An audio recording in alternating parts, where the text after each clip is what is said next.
सभी सत्संगी भाइयों को राधा स्वामी जय सतगुरु रूहानी पथिक में आपका हार्दिक स्वागत और अभिनंदन है।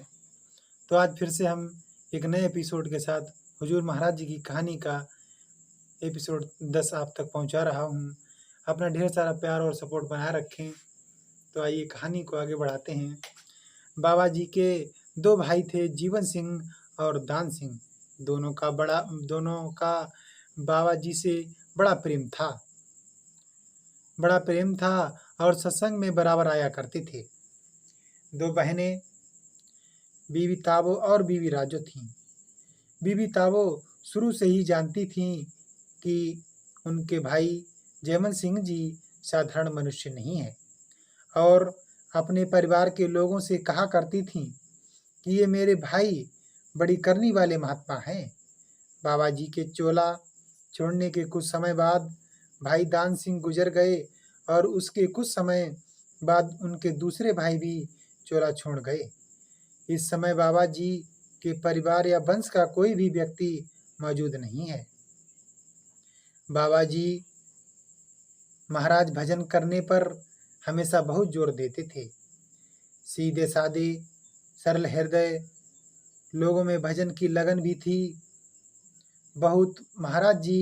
हुजूर महाराज जी कभी कभी सत्संग में उस समय के अभ्यासियों की बातें सुनाया करते थे। जब हुजूर बाबा जी महाराज के पास आए, उन दिनों मच्छर और रामदित्ता नामक दो जाट भंडाली ग्राम से आया करते थे। अच्छे प्रेमी थे। जब तक सुबह भजन में उन्हें बाबा जी महाराज के दर्शन नहीं होते, वे अपने काम काज को हाथ नहीं लगाते थे। उन्हें रोज अंतर में बाबा जी के दर्शन होते थे। जो सच्चे प्रेमी होते हैं, गुरु भी उनकी कभी कभी आजमाइश करता है। एक बार उन्होंने मक्की बोई हुई थी और फसल भी बढ़ रही थी। एक दिन रहट से पानी लेने की उनकी बारी थी। रामदित्ता बोला, मच्छर, आज बाबा जी महाराज के दर्शन नहीं हुए। मच्छर ने कहा, मुझे भी नहीं हुए, लेकिन अगर आज पानी ना दिया तो मक्की सूख जाएगी। अगर पानी ना दिया तो मक्खी सूख जाएगी। रामदित्ता बोला, सूख जाए तो गुरु की ही तो सूखेगी, सूख जाने दो। यह कहकर दोनों दोबारा भजन में बैठ गए। जब अंदर बाबा जी के दर्शन हुए तो उठकर पानी दिया। हुजूर महाराज सावन सिंह जी जब डेरे आते तो बाबा जी हमेशा उन्हें अपनी कोठरी में ठहराते थे और उन दिनों डेरा में सिर्फ 2 चारपाइयाँ थीं। एक तो बाबा जी महाराज की चारपाई जो अब तक डेरे में मौजूद है और दूसरी बीबी रुक्को की चारपाई। बीबी रुक्को की चारपाई बहुत छोटी थी, सब संगत जमीन पर सोती थी। सर्दी में लोग पराली बिछाकर उस पर खेस या चादर बिछाकर सोते थे। गर्मी में जमीन पर चटाई या खेस बिछा लेते।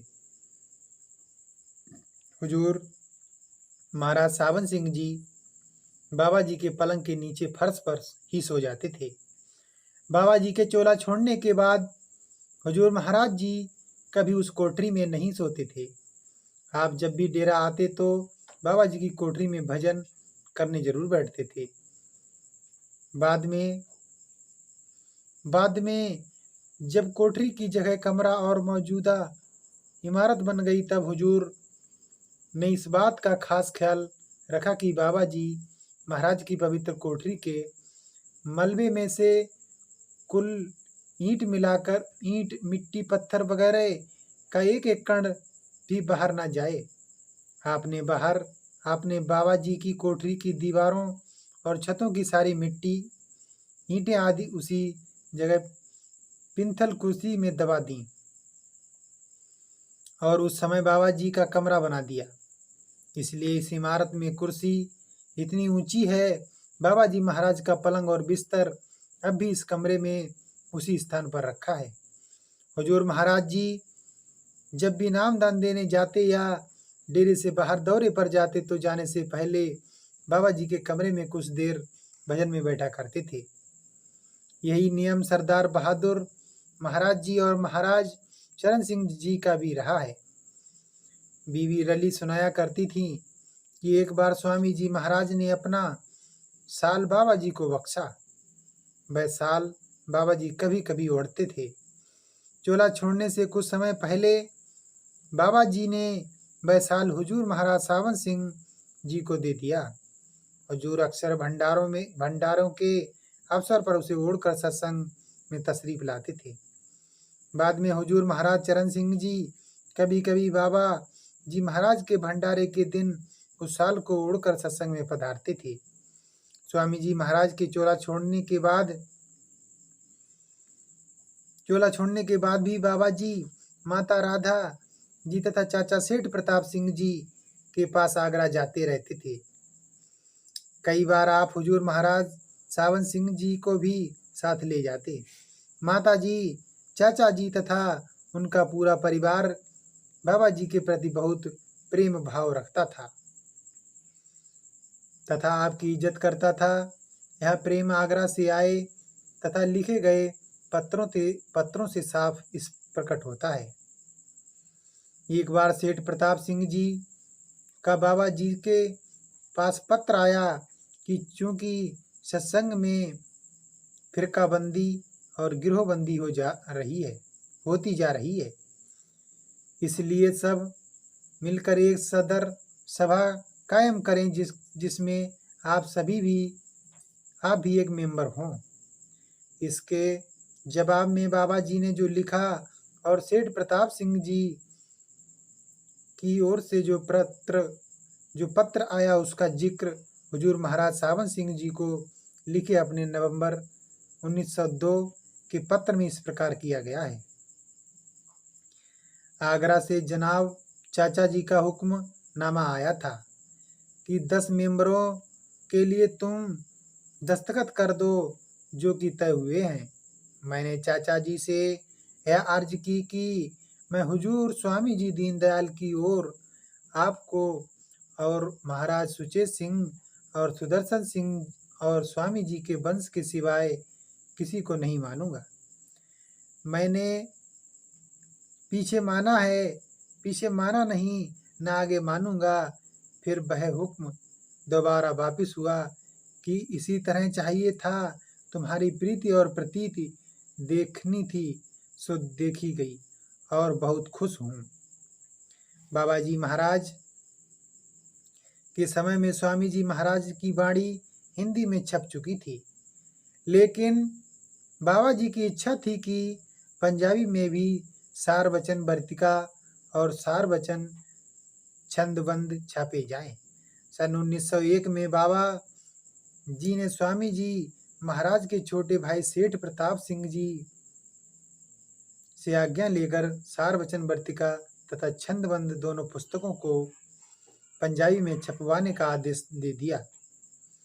बाबा जी महाराज अपने पत्रों में हुजूर महाराज सावन सिंह जी को इनके प्रकाशन के विषय में बराबर लिखते रहते। आपका आदेश था कि जो पोथी सेठ प्रताप सिंह जी के पास से आई है उसमें एक मात्रा भी इधर उधर ना हो। इसी सिलसिले में आपने एक पत्र में आपने लिखा, मगर इतना फर्क जरूर हो कि यह न लिखा जाए कि स्वामी जी का कोई गुरु नहीं था, क्योंकि